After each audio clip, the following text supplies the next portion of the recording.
One of the world's most dangerous flashpoints, the border between the nuclear powers of India and Pakistan, flared up into violence again this week. There is perhaps nowhere else in the world where tensions run as high as in the border region between those two countries.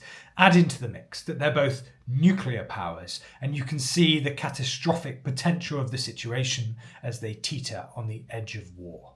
As ever, to understand this conflict, we have to look to the past, to the foundation of these two countries, to centuries of tensions and the religions that divide them. Welcome to History Counts.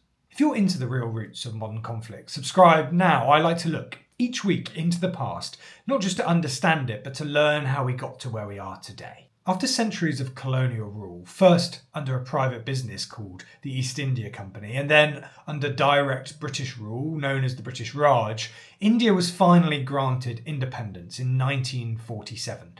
The British, hugely indebted after the Second World War, could no longer afford to run the country. The India of the 1940s was a melting pot of different languages, cultures, and most importantly, religions. Around 25% of the country was Muslim. The rest were largely Hindu, but there were significant populations of Sikhs and Buddhists amongst others as well. In large part due to British manipulation, religion had become an important dividing line in Indian politics. When independence came, famous campaigners like Gandhi argued for a united India of all faiths. But some Muslim leaders worried that they would face persecution under majority Hindu governments and wanted instead a Muslim homeland, a separate state. The arguments were extremely complicated. There were Muslim populations all across India.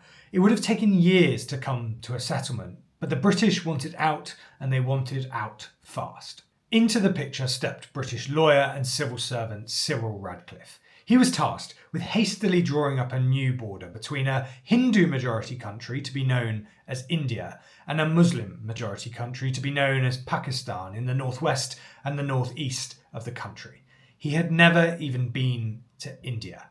This became known as the Partition, and it was brutal. It created one of the largest mass migrations in human history. 15 million people ended up on the move, many of them travelling hundreds of miles to cross the new borders. And the creation of new states didn't solve the issue of sectarian tensions.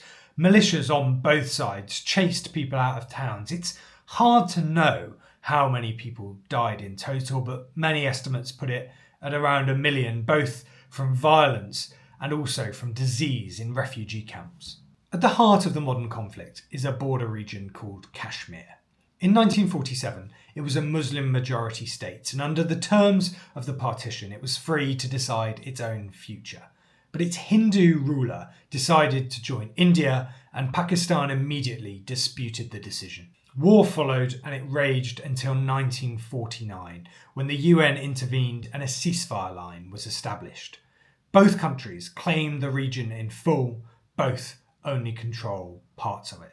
In 1965, another war was fought, with little result, and in 1999, a brief conflict between Indian forces and Pakistani-backed forces also erupted. By 1998, both nations had tested nuclear weapons. Since then, every escalation carries the terrifying risk of going nuclear.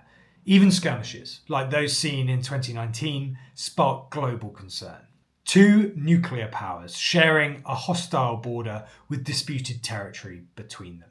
There is almost nothing else like it in the world today. In 2025, tensions remain incredibly high between Pakistan and India, especially in Kashmir, where political crackdowns and human rights concerns have continued. After years of relative calm, conflict erupted again in April when 26 people were killed by militants. That sparked retaliation from India, who fired missiles into Pakistan.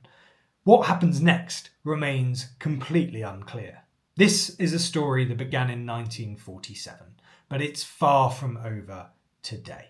So if you want to understand the world we live in, start with the past. Thank you so much for watching. Please do hit that subscribe button, leave your feedback in the comments below, and stay tuned. The next story is never far away.